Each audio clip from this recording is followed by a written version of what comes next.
CFG Advisory says households, firms and investors should be prepared for a continued high interest rate regime and another 12 months of economic recovery reforms this year. The advisory firm, in its economic forecast for this year, points out moving excess liquidity and profits into value-retaining assets is key to hedge, while noting global central banks are taking a cautious stance as rate hikes seem unlikely. Tilewa Adebajo, Chief Executive Officer of CFG Advisory, joins me now live in our Lagos studio for more on this discussion. Mr. Adebajo, thanks a lot for joining us on the show. It's still the season of Happy New Year's. Thank you so much for coming over. Now, Nigeria has seen the 18-month economic reform program. This has definitely yielded mixed results.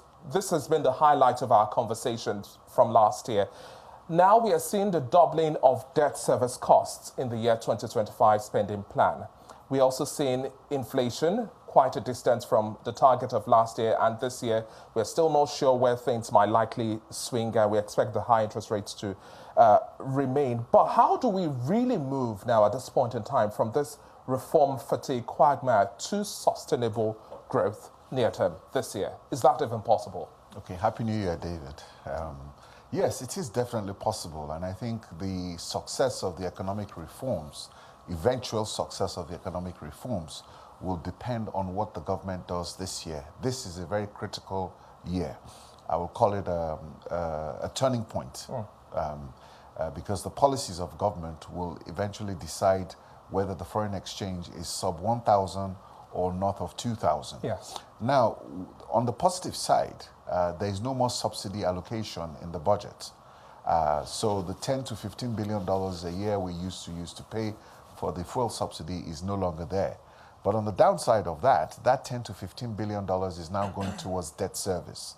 And as you said earlier in the introduction, debt service in the current budget has increased from 8 trillion last year to 16 trillion this year.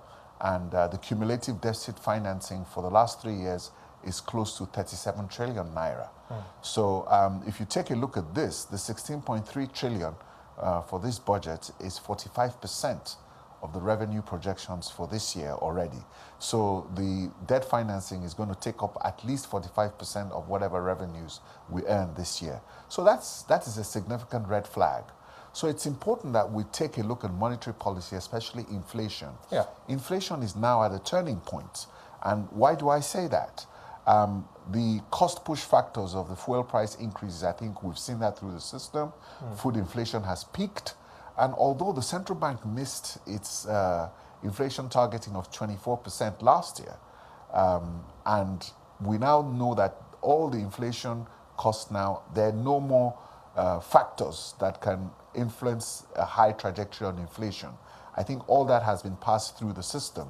So with the tightening that we're seeing, I will begin to see the inflation trajectory go down this year, and we will predict that by the end of the year, we should see inflation at the low 20s. And we're expecting that by first quarter 2026, if the central bank sustains this policy, we should be able to see a rate cut by Q1 2026. Okay, by Q1 2026. And this definitely leads me to what we will likely see pan out in a fortnight. We're expecting the Monetary Policy Committee to hold its first meeting for this year. We had already seen the over 800 basis point rate hike for the full year 2025. And now everybody's looking, the markets are looking, investors are wondering how will the MPC likely move as well. Your take on how this posture might likely also mimic whether or not what global central banks are also looking at. We are looking at inflation data as well from the United States, developments with China as well. The dollar is ticking lower ahead of the inflation data.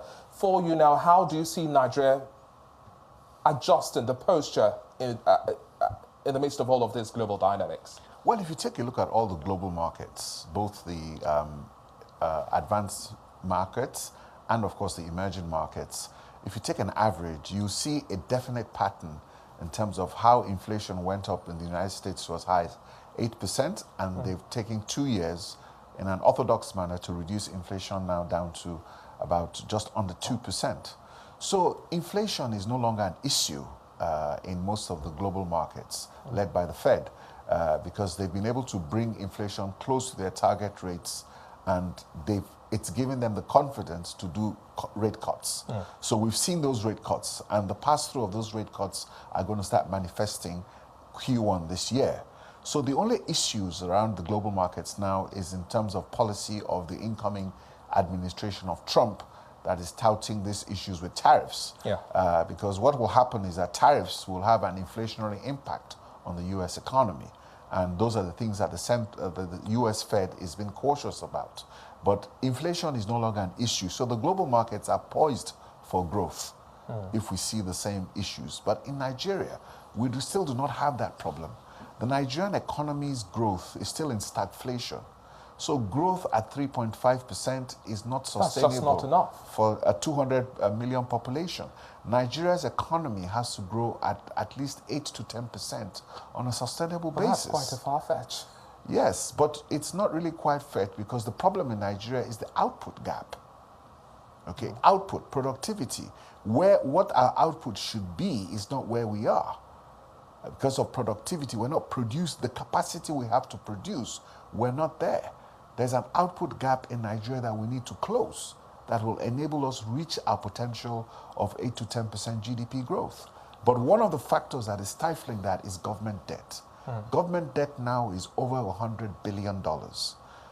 We borrowed $7 billion last year, and I think we've reached a cap.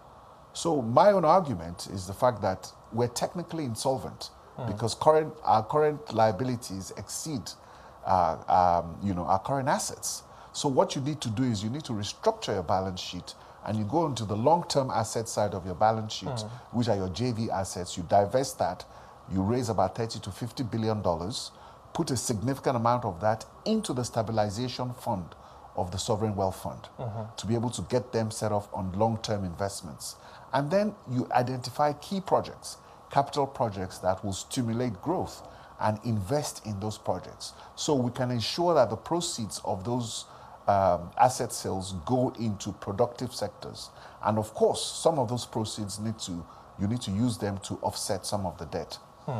Well, now, talking about all of this as well, we have to also put into focus the pendulum swing we're seeing in the FX market. You've talked about the sort of range you might likely see depending on how the government also responds to all of the scenarios we have. But how this also sends signals, borrowing plans for the domestic investor and then the global investor, foreign investor who is also looking into Nigeria at this point in time now. How do you see us also attracting that bigger flow of interest, buy-in, and whether or not Nigeria can continue with this level of debt?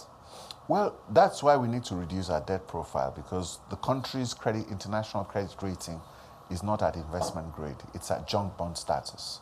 So we're borrowing at a very high cost internationally. So if foreign investors are going to come in here, you're looking at a risk premium that they're going to pay, which is not going to make it attractive for them, and of course for us in terms of increasing our debt repayments. You know that the all-share index, the returns in dollar terms for the Nigerian Stock Exchange was actually negative last year. But the Nigerian Stock Exchange did very well in naira terms and was able to beat inflation at 37%. But it's still not attractive for the foreign investments. So it's now about that credit rating, and that goes to do with how you can sell down assets and pay down some of that perception. But the challenge we have in the local markets now is that the government is crowding out the private sector.